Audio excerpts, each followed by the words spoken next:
तो हेलो मित्रों, सभी को नमस्कार। एक बार पुनः से आप सभी का फिर से वेलकम है आपके अपने यूट्यूब चैनल सफलता की पाठशाला में। तो आप लोग कैसे हैं? उम्मीद करते हैं आप लोग अच्छे होंगे, आपकी पढ़ाई अच्छी तरह चल रही होगी। आज हम लोग एक बहुत ही इंपॉर्टेंट टॉपिक जो सारे एग्जाम के लिए बहुत ही महत्वपूर्ण है, आगामी जितने भी परीक्षाएं हैं, यूपीएससी, एसएससी, बीपीएससी, चाहे कोई भी कम्पिटेटिव एग्जाम, सारे के लिए बहुत ही इंपॉर्टेंट क्वेश्चन आने वाले हैं। देख सकते हैं यहाँ पर थंबनेल आप देख रहे होंगे, जनगणना 2027। आप लोग जान रहे हैं कि अभी 2027 में 2026-27 में भारत में सेंसस का कार्य जारी है, मतलब जनगणना हो रहा है, आदमियों की संख्या गिनी जा रही है। तो उससे संबंधित जितने भी प्रश्न बनने वाले हैं, जो आगामी एग्जाम में आगामी एग्जाम के लिए बहुत ही इंपॉर्टेंट है, वो सारे का आज हम डिटेल चर्चा करेंगे एमसीक्यू के रूप में। आप अंत तक जुड़े रहें वीडियो में। अगर आपको मेरा मेहनत अच्छा लगता है तो आप सब्सक्राइब कर लीजिए और अपने दोस्तों के साथ शेयर कीजिए। बाकी आपकी मर्जी, आप कर भी सकते हैं, नहीं भी कर सकते हैं। अगर आपको मेरा कंटेंट अच्छा लगता है, समझ में आता है, तो आप कर सकते हैं। तो आज की क्लास हम लोग को स्टार्ट करने से पहले सबसे पहले हम लोग देखते हैं कि आज हमें क्या पढ़ना है। तो जनगणना 2027 से संबंधित, जिसमें मेरी भी ड्यूटी लगी हुई है प्रगणक के रूप में, हम भी जाके घर घर पे सभी घर पे जनगणना कर रहे हैं। तो उससे संबंधित कुछ महत्वपूर्ण प्रश्न है जो बहुत ही इंपॉर्टेंट है। चलिए आज क्लास स्टार्ट करते हैं।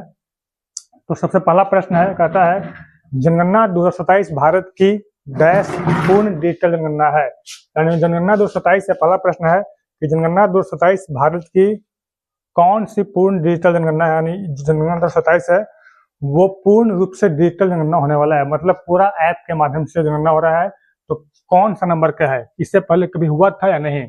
तो ऑप्शन नंबर ए है पहली, ऑप्शन नंबर बी दूसरी, सी तीसरी और डी चौथी। इसका सही जवाब होगा ऑप्शन नंबर ए पहली। यानी भारत के इतिहास में पहला मौका है जब भारत का जनगणना, भारत का सेंसस पूर्ण रूप से डिजिटली रूप से किया जा रहा है भारत सरकार के द्वारा। देख सकते हैं पहली बार होगी डिजिटल जनगणना, मतलब पूरे डिजिटल जनगणना, इसमें पेन और कॉपी की कोई जरूरत नहीं है।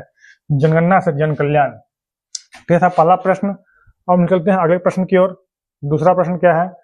दूसरा प्रश्न है जनगणना 2027 भारत की कौन सी जनगणना है। दूसरा प्रश्न बहुत इंपॉर्टेंट है क्योंकि पूछता है कि जनगणना 2027 जो है वो भारत की कौन सी जनगणना है। तो ऑप्शन नंबर ए है 14वीं, बी 15वीं, सी 16वीं और डी 17वीं। तो आप लोगों को बता दें कि जो जनगणना 2027 जो हो रहा है वो अभी तक का कुल 16वीं जनगणना है। यानी इसका ऑप्शन नंबर बी सही हो जाएगा, 16वीं जनगणना है। और स्वतंत्रता के प्राप्ति के पश्चात ये 8वीं जनगणना है। इससे पहले जो जनगणना हुआ था वो 2011 में हुआ था, जिसके बाद 10 साल के बाद जनगणना जो है वो प्रत्येक 10 साल में एक बार होता है। पिछला बार 2011 में हुआ था, लेकिन इस अगला बार 2021 में होना था, लेकिन उस समय कोविड-19 के पैंडेमिक के कारण उस समय जनगणना नहीं हो पाया था, जो अभी किया जा रहा है। इस प्रश्न का सही जवाब ऑप्शन नंबर बी 16वीं। अब चलते हैं हम लोग अगले क्वेश्चन की ओर, क्वेश्चन नंबर 3 की ओर। क्वेश्चन नंबर 3 कहता है कि जनगणना 2027 स्वतंत्र भारत की कौन सी जनगणना है। आपको बताया कि जनगणना 2027 है वो स्वतंत्र भारत की 8वीं जनगणना है। ऑप्शन नंबर 6ठी, 7वीं, 8वीं, 10वीं। तो इसका ऑप्शन जवाब हो जाएगा ऑप्शन नंबर सी 8वीं। यानी जो जनगणना है 2027 का वो स्वतंत्र भारत के बाद 8वीं और कुल 16वीं जनगणना है। आप ध्यान से याद रखिएगा, बहुत कंफ्यूजन होने वाला है। अगला क्वेश्चन है क्वेश्चन नंबर 4। क्वेश्चन नंबर 4 कहता है बहुत इंपॉर्टेंट क्वेश्चन, वीवीआई। ये जो क्वेश्चन है वीवीआई है, ये एग्जाम में आने ही वाला है। कहता है जनगणना 2027 के ब्रांड एम्बेसडर कौन है। तो जनगणना 2027 के ब्रांड एम्बेसडर कौन है? Option number A Amitabh Bachchan, B Sachin Tendulkar, C Sudarshan Patnaik, D Mahendra Singh Dhoni. तो इस प्रश्न का सही जवाब होगा option number C Sudarshan Patnaik. यानी जनगणना 2027 का जो ब्रांड एम्बेसडर है वो सुदर्शन पटनायक को बनाया गया है, जो कि क्या है, तो ये एक सैंड आर्टिस्ट है। सैंड आर्टिस्ट मतलब ये बालू पर तरह तरह की आकृतियां बनाते हैं। देख सकते हैं ओडिशा पद्मश्री सुदर्शन पटनायक, और ये ओडिशा के रहने वाले हैं। इन्हें पद्मश्री अवार्ड से सम्मानित किया चुका है। Sudarshan Patnaik has been appointed the brand ambassador for census 2027 to lead nationwide awareness drive. यानी सुदर्शन पटनायक को जनगणना 2027 के लिए ब्रांड एम्बेसडर बनाया गया है। क्या यह कौन है? तो एक सैंड आर्टिस्ट, मतलब बालू पे तरह तरह की आकृतियां बनाते हैं। मतलब क्वेश्चन नंबर 4, क्वेश्चन नंबर 5, यहाँ पे जितने भी प्रश्न हैं बहुत इंपॉर्टेंट है, आपके एग्जाम में सीधे यहाँ से क्वेश्चन आएंगे। क्वेश्चन नंबर 5 का तो बहुत इंपॉर्टेंट है, ये भी बहुत इंपॉर्टेंट, इसे भी आप लिख लीजिए वीवीआई, ये भी बहुत इंपॉर्टेंट है।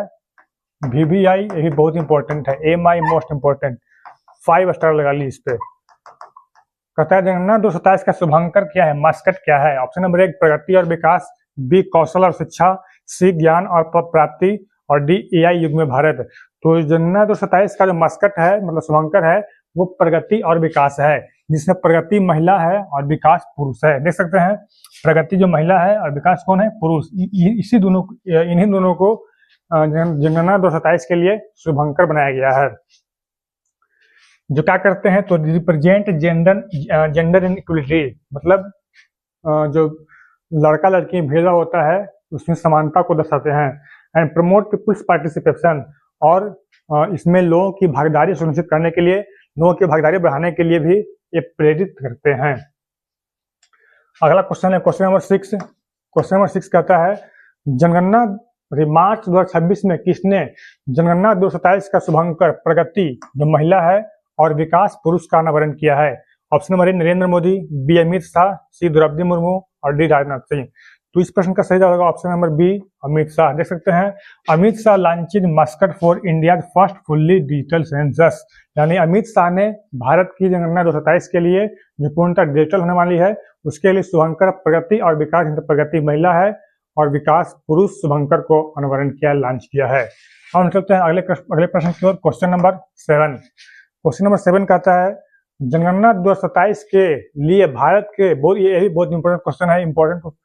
भारत के रजिस्ट्रार जनरल और जनगणना आयुक्त यानी 227 के जनगणना आयुक्त कौन बनाए गए हैं? Option number Durga Shakti Nagpal, B Mrityunjay Kumar Narayan, C Aruna Sundar Rajan और डी डॉक्टर राजू नारायण स्वामी। तो इस प्रश्न का सही option number B Mrityunjay Kumar Narayan.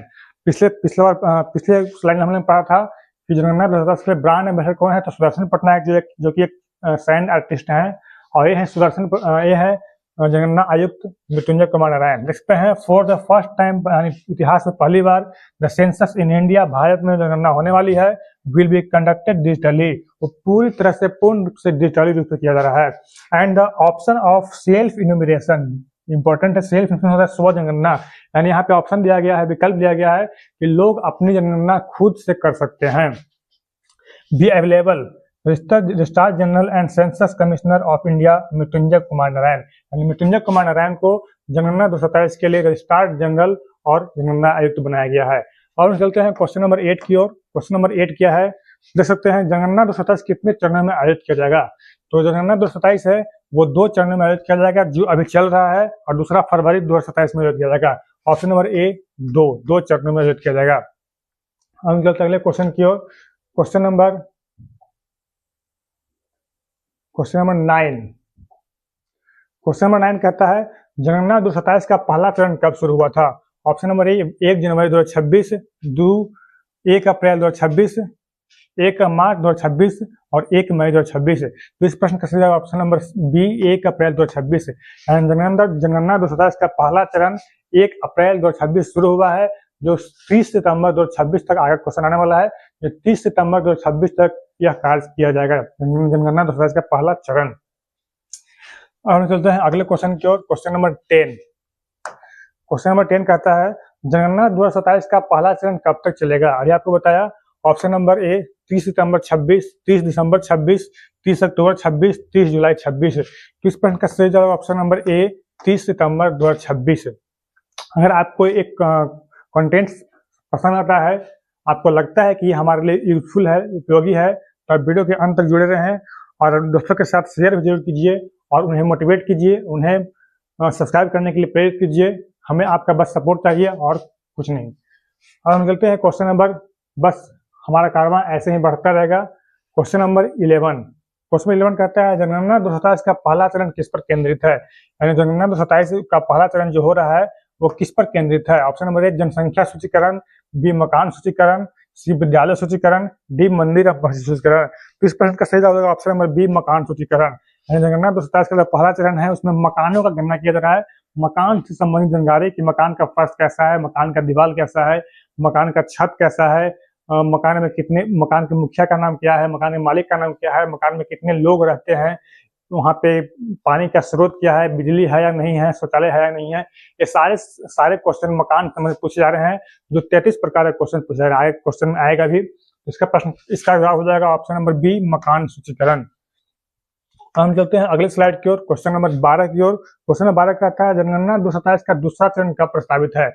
Option number A, April 2027, B, March 2027, C, दिसंबर 2026 और डी, फरवरी 2027। इस प्रश्न का सही जवाब होगा ऑप्शन नंबर डी, फरवरी 2027। अब चलते हैं हम लोग अगले स्लाइड की ओर, क्वेश्चन नंबर 13। जनगणना 2027 का दूसरा चरण किस पर केंद्रित है? अभी आपको बताया कि जनगणना 2027 का पहला चरण जो है, जो अप्रैल 2026 से शुरू है, वो मकान सूचीकरण पर आधारित है। तो जो जनगणना 2027 का दूसरा चरण है वो मकान पर नहीं, जनसंख्या सूचीकरण पर आधारित होगा। यानी इस समय जनसंख्या से संबंधित बातों को नोट किया जाएगा। यानी भारत की जनसंख्या कितनी है इसी में पता चलेगा। इसमें कौन से घर में कितने लोग रहते हैं, उनमें कितने परिवार रहते हैं, सभी का नाम का विवरण लिया जाएगा। तो था क्वेश्चन नंबर 13। और क्वेश्चन नंबर 14 की ओर।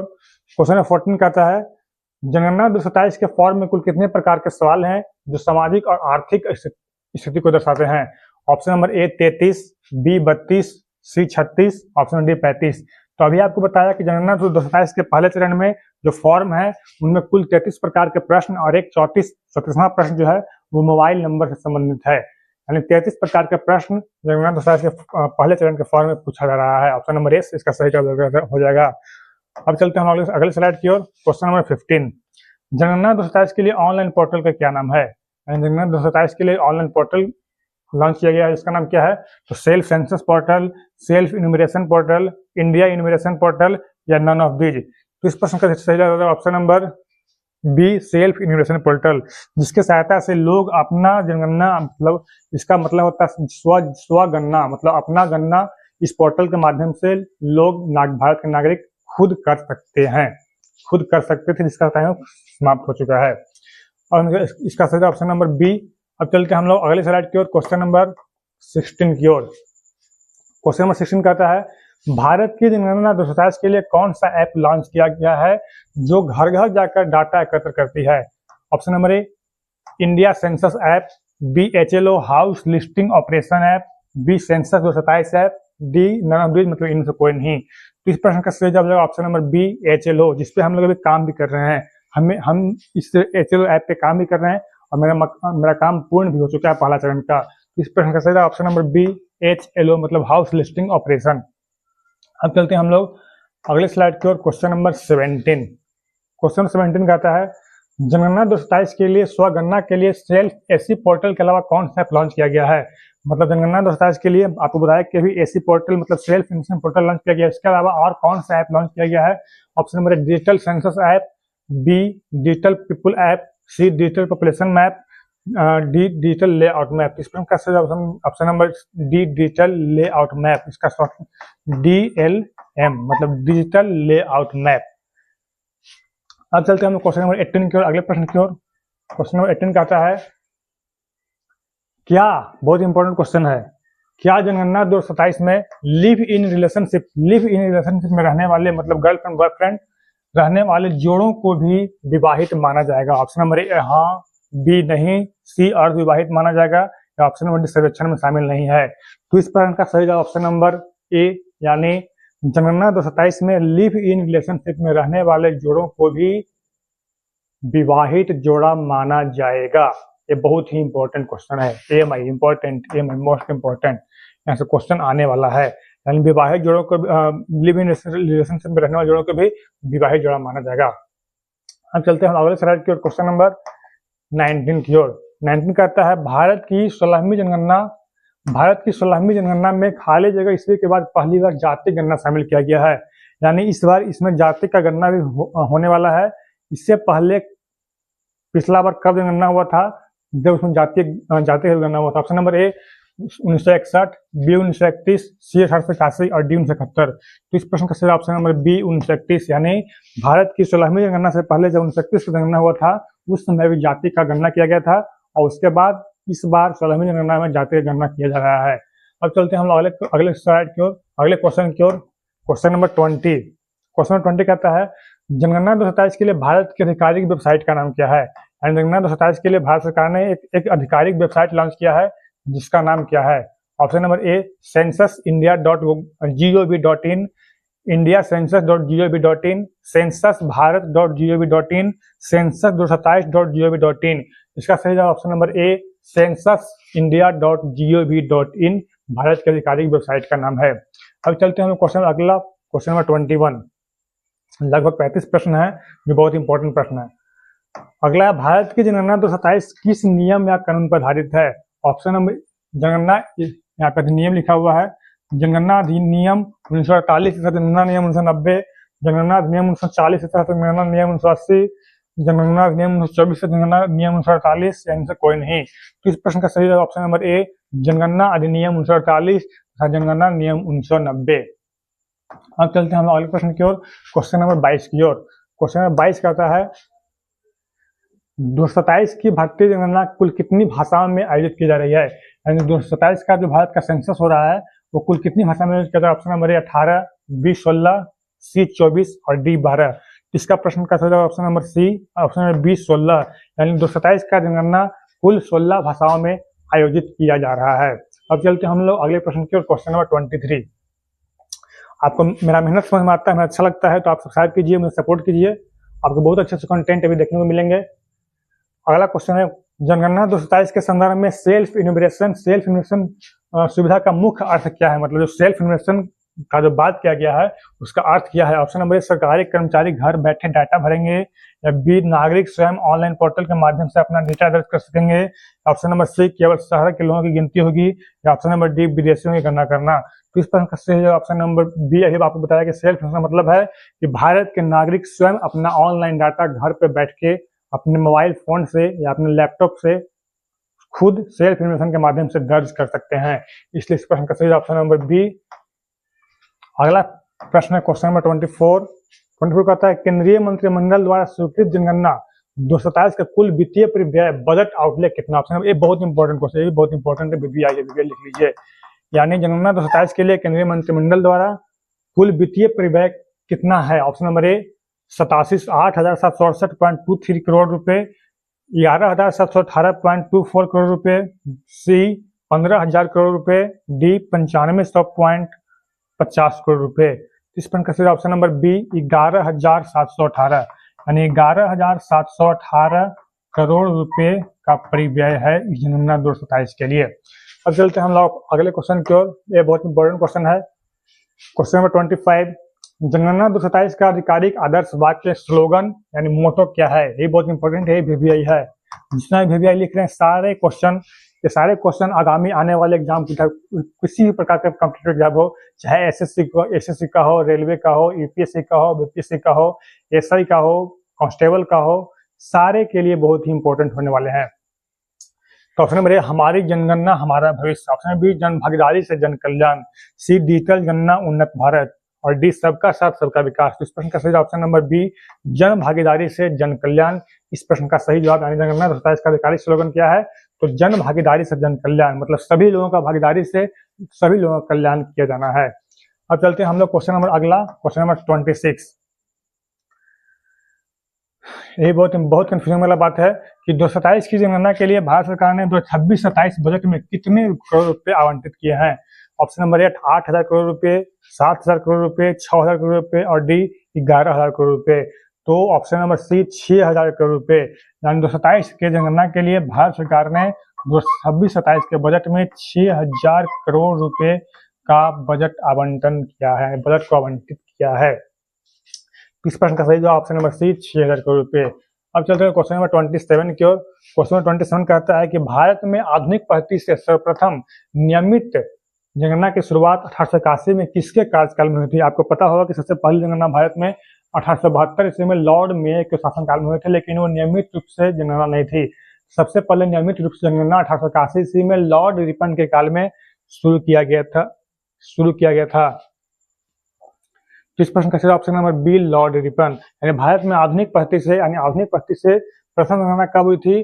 तो 1881 में। किसके काल में? तो लॉर्ड रिपन के काल में। जबकि सबसे पहला जनगणना कब हुआ था? तो 1872 ईस्वी में। किसके काल में? तो लॉर्ड मेयो के काल में। जबकि स्वतंत्र भारत के बाद पहली बार जनगणना कब हुआ था? तो 1951 ईस्वी में किया गया था। अब चलते हम लोग क्वेश्चन नंबर 28 की ओर। क्वेश्चन 28 क्या कहता है? जनगणना 2027 के लिए भारत सरकार का राजपत्र अधिसूचना कब जारी की गई थी? ऑप्शन नंबर 26 जनवरी 2025, बी 16 जून 2025, सी 15 अगस्त 2025 और डी 29 जुलाई 2025। तो इस प्रश्न का सही ऑप्शन नंबर बी 16 जून 2025, यानी 16 जून 2025 को ही जनगणना 2027 के लिए भारत सरकार की राजपत्र अधिसूचना जारी कर दी गई थी। अब चलते हैं हम लोग क्वेश्चन नंबर 29 की ओर। ये जितने सारे भी एग्जाम है बहुत इंपॉर्टेंट है। अगला है क्वेश्चन नंबर 29, भारतीय संविधान की किस अनुसूची के तहत जनगणना को संघ सूची का विषय बनाया। यहाँ पे दो क्वेश्चन है। सबसे पहला बात कि जनगणना को किस सूची में रखा गया है। जनगणना को संघ सूची में आप जानते होंगे कि सूची 3 होती है, राज्य सूची, संघ सूची और एक क्या बोलते हैं समवर्ती सूची। तो जनगणना को किस सूची में रखा गया। जनगणना को संघ सूची में रखा गया। किस अनुसूची के तहत, तो 7वीं अनुसूची के तहत जनगणना को संघ सूची में रखा गया है। इस प्रश्न का सही जवाब हो जाएगा। अब चलते हैं हम लोग क्वेश्चन नंबर 30 की ओर। 30 कहता है कि भारतीय संविधान के किस अनुच्छेद के तहत केंद्र सरकार को पूरे देश में जनगणना कराने का विशेष दायित्व और शक्ति सौंपी गई है। ऑप्शन नंबर अनुच्छेद 246, 280, 324, 356। किस प्रश्न का सही ऑप्शन नंबर ए अनुच्छेद 246 है, यानी अनुच्छेद 246 के तहत भारत सरकार को पूरे भारत में जनगणना करने का दायित्व और शक्ति सौंपा गया है। अब चलते हम लोग, और जबकि सूची कौन सा है, तो सूची 7वां सूची किस सूची में है, तो संघ सूची में है। अब चलते हैं हम अगले स्लाइड की ओर। क्वेश्चन नंबर 31 कहता है स्वतंत्र भारत के इतिहास में डिजिटल माध्यम से सेल्फ इन्यूमरेशन प्रक्रिया को पूरा करने वाले भारत के पहले नागरिक कौन बने हैं। ऑप्शन नंबर प्रधानमंत्री नरेंद्र मोदी, बी राष्ट्रपति द्रौपदी मुर्मू, गृह मंत्री अमित शाह, जबकि उपराष्ट्रपति जगदीप धनखड़। तो आपको बता दें कि स्वतंत्र भारत में यानी स्वतंत्र प्राप्ति के बाद डिजिटल माध्यम से सेल्फ इन्यूमरेशन मतलब खुद से अपना जनगणना करने वाले सबसे पहले व्यक्ति भारत के जो प्रथम नागरिक होते हैं स्वयं राष्ट्रपति द्रौपदी मुर्मू बने हैं। यानी इस प्रश्न का सही ऑप्शन नंबर बी राष्ट्रपति द्रौपदी मुर्मू। अब चलते हैं हम लोग क्वेश्चन नंबर 32 की ओर। 32 कहता है संविधान के किस अनुच्छेद के अनुसार जनगणना के बाद लोकसभा और विधानसभा सीटों के प्रतिनिधित्व पुनर्निर्धारण आवश्यक है। ऑप्शन नंबर अनुच्छेद 72, अनुच्छेद 82, अनुच्छेद 110, अनुच्छेद 170। यानी इस प्रश्न का सही ऑप्शन नंबर इसका सही ऑप्शन है बी अनुच्छेद 82। यानी अनुच्छेद 82 के तहत कहा गया है कि जब जनगणना हो जाएगा तो जनगणना के बाद लोकसभा और विधानसभा सीटों के प्रतिनिधित्व का एक अलग से परिसीमन तैयार किया जाएगा। इस प्रश्न का ऑप्शन नंबर बी अनुच्छेद 82। ये सारे प्रश्न बहुत इंपॉर्टेंट हैं। आपको अगर मेरा कंटेंट अच्छा लगता है तो आप सब्सक्राइब कर सकते हैं और अपने दोस्तों के साथ शेयर कीजिए। आपको बहुत अच्छे से चाहे आपका जो डिमांड होगा सारे डिमांड को पूरा किया जाएगा, बस आप हमें सपोर्ट कीजिए। अब चलते हैं अगले स्लाइड पर क्वेश्चन नंबर 33 की ओर। 33 कहता है जनगणना 2027 के पहले चरण की प्रश्नावली में निम्नलिखित में से कौन सा नया डिजिटल या भौतिक संकेतक पहली बार शामिल किया गया है। ऑप्शन नंबर ए परिवार में पालतू जानवरों की संख्या, बी मुख्य रूप से खाया जाने वाला अनाज और सी परिवार के सदस्यों की कुल मासिक आय, या डी पिछली 5 वर्ष में की गई यात्राएं। आपको बता दें कि इसमें पहला बार डिजिटल रूप में किया जा रहा है। इसमें पहला बार मुख्य रूप से खाया जाने वाला अनाज जो प्रश्न नंबर 33 है, यानी 33 नंबर प्रश्न पूछा गया है कि परिवार के द्वारा मुख्य रूप से कौन सा अनाज खाया जाता है। ऑप्शन नंबर उसमें ऑप्शन है गेहूं, बाजरा, चावल, ये सब मक्का, ये सब ऑप्शन है। तो ये जो है पहली बार शामिल किया गया मुख्य रूप से खाया जाने वाला अनाज, इसलिए प्रश्न का ऑप्शन नंबर बी। अब चलते हैं अगले स्लाइड की ओर, क्वेश्चन नंबर 34 की ओर। 34 कहता है भारत में जनगणना का आयोजन किस मंत्रालय के अधीन किया जाता है। ऑप्शन नंबर ए सांख्यिकी और कार्यक्रम कार्यान्वयन मंत्रालय, बी गृह मंत्रालय, सी मानव संसाधन विकास मंत्रालय और डी ग्रामीण विकास मंत्रालय। तो इस प्रश्न का सही ऑप्शन नंबर बी गृह मंत्रालय। गृह मंत्रालय के अंतर्गत ही भारत में जनगणना का कार्य किया जाता है। गृह मंत्री कौन है, तो माननीय अमित शाह। अब चलते हैं हम अगले स्लाइड की ओर, क्वेश्चन नंबर 35 कहता है कि भारतीय जनसांख्यिकी के इतिहास में किस वर्ष को महान विभाजक वर्ष year of the great divide कहा जाता है, क्योंकि उस दौरान जनसंख्या वृद्धि दर ऋणात्मक -0.31% हो गई थी। तो आपको बता दें कि जनसंख्या हमेशा बढ़ते रहता है, यानी 10 साल के बाद जब जनगणना होता है तो उस समय वृद्धि होती है, लेकिन यह एक ऐसा वर्ष था उस समय वृद्धि होने के बदले उस समय घटा था, मतलब कमी हुआ था, डिक्रीज हुआ था, और कितना -0.31%। इसी कारण इस साल को महाविभाजक साल भी कहा जाता है।